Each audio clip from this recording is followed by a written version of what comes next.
What's up, fam? It's your boy G-Man, and you are listening to the Superhero Brothas podcast. Guys, on today's episode, we're going to be diving into She-Hulk Episode 1, as well as keeping you up to date on all the superhero news, reviews, and rumors. So, guys, with that, let's go ahead and dive right in. So, I'm going to go ahead and say right off the bat, She-Hulk Episode 1, I'm giving it a solid 8.5 out of 10. I feel like the series is going to end up being a 9.1.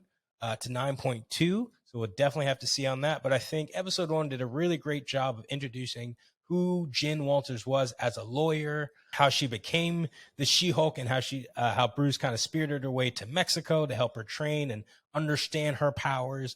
And it was kind of cool to see how fast she caught on to this rather than the obnoxious amount of time it took Bruce. I think the overall training montage was dope. I'm a sucker for those. I'm not going to lie. It was also cool seeing the Hulk get a little angry, and you got a teensy bit of an idea of his strength after Jen initially beat him in the rock throw, and then he literally threw a rock into like another universe. I thought it was also cool that we got to see them fight because Bruce was like, "No, you need to stay here," and she was like, "No, I'm leaving," and we actually got to see a Hulk battle. Now, granted, it wasn't up to the scale of like the 2008 Incredible Hulk movie, but it was still pretty dope. One, because this is a TV show, you don't have like 2 hours to build up this one climactic battle. So definitely for the time frame that they have, which I think the episode's like right around 45 minutes, it was definitely a great job. Like I said, this is just a great origin story episode. I think Tatiana Maslany was a perfect casting. I think her friend, I think is played by Jamila Jalani, her best friend. I think she will be a great dynamic for her. And I'm super excited to see kind of the lawyer-ish aspect. You didn't get too much of it in this episode until like the end. So really excited to see if they take like a Suits type of approach or if they kind of do. I know they said it was a comedy lawyer series, but I've never seen that done. So very intrigued to see kind of going forward how that will be done and kind of the cases that she'll face. I think some of the Easter eggs that highlighted for the Hulk were really cool on how he was dealing with his issues and how much he really missed the Avengers. Like that was a family for him because the Bruce and really the Hulk were always on the run. And so when he got with Cap, Natasha, Tony Stark, and Hawkeye and was the Avengers and Thor, like that was his family. So thinking about it, present day, Cap's gone, Tony's dead, Natasha's dead, Clint's retired and kind of like doing his own thing. Thor is not on Earth, and so now it's just Bruce kind of alone. So you could see why he was struggling, but also why he wanted Jen to stay because he was like, "Look, he's alone, and he's still having to like try to cope with that." So overall, like I said, I give this episode a solid 8.5. Highly recommend this, and I highly recommend the series so far. We'll definitely have to see as later episodes go whether my rating goes up or down, but so far, so good. So with that, guys, keeping on with the Marvel trends as we go into the Daily Bugle news and rumors. So the I Am Groot shorts also recently released on Disney Plus. There's about 4 of them, and each of them are about 5 minutes for my millennial and Gen X folks. This is very similar to like the Pixar shorts. So like 5 minutes.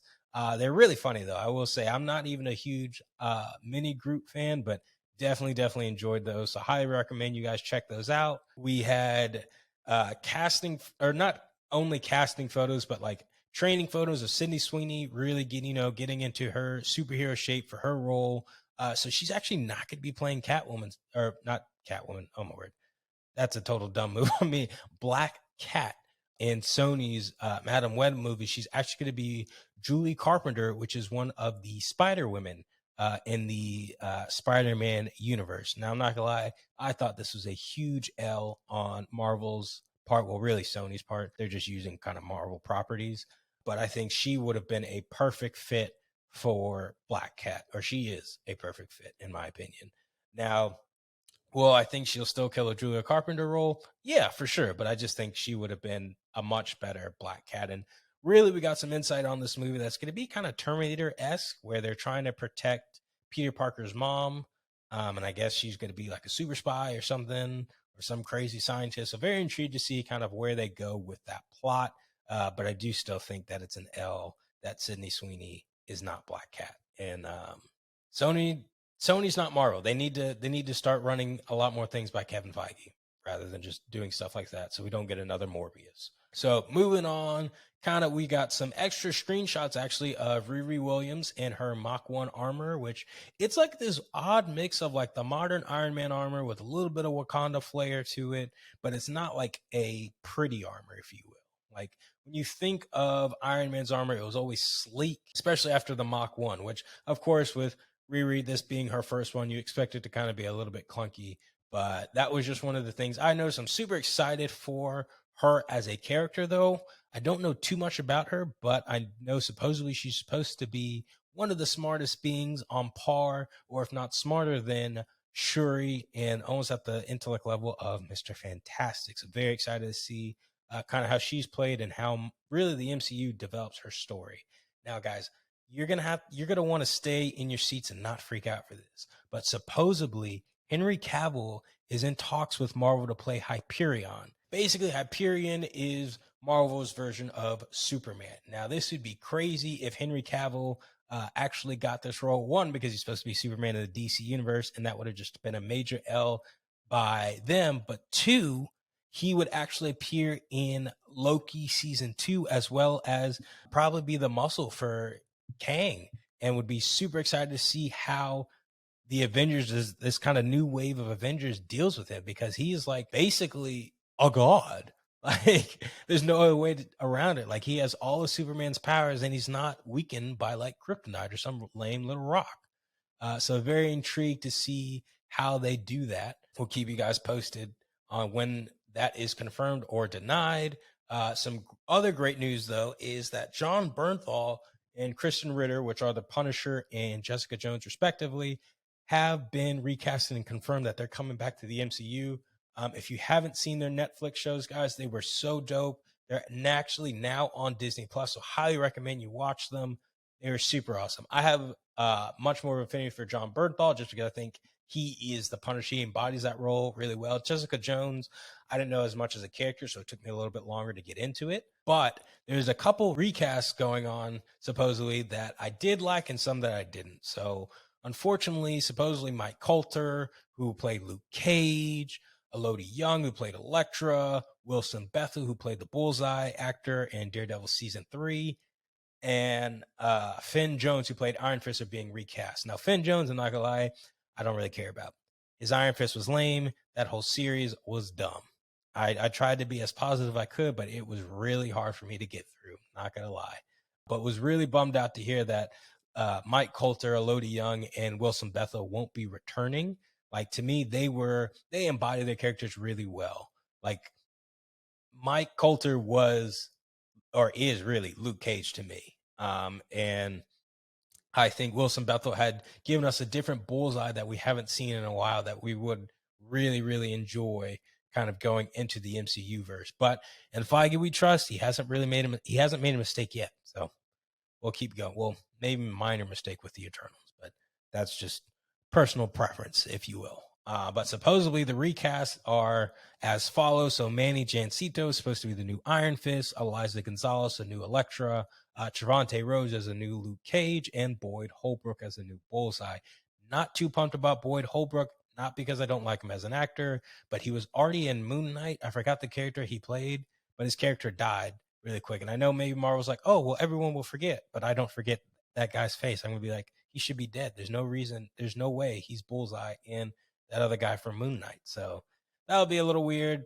But again, I hope not all of the recasts are true.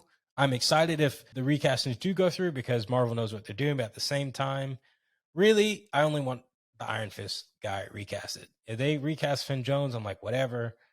He really wasn't that great in my opinion, but I wish they would keep Luke Cage, Elektra, and the Bullseye actor Wilson Bethel.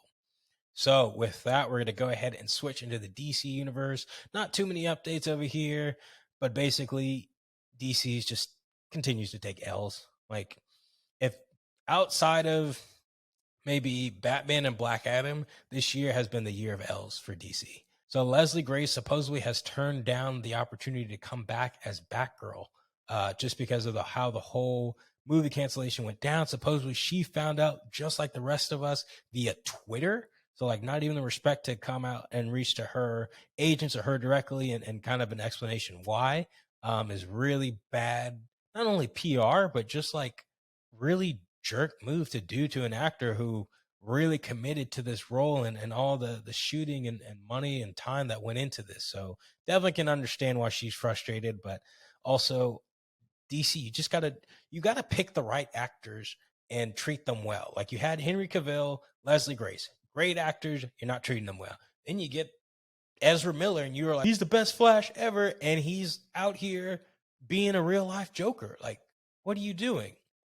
Now, also a quick update. Supposedly, in the most recent showings, the new Flash movie is the highest rated DCEU film. I'm not gonna lie, I'm gonna call cap on that. I feel like this is kind of a PR move by DC to kind of try to save face, which at this point I'm like, there is no saving face.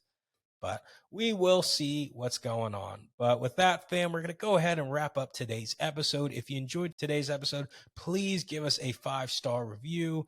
Not only does that help us be consistent in our content, that helps us know if you guys are actually liking the content that we make and that we make sure it's curated for you. Also, guys, be sure to check us out on Instagram if you're ever looking for a workout to help build your own superhero bod. So with that, we're going to go ahead and wrap up today. It's your boy G-Man, and you have been listening to the Superhero Brothas.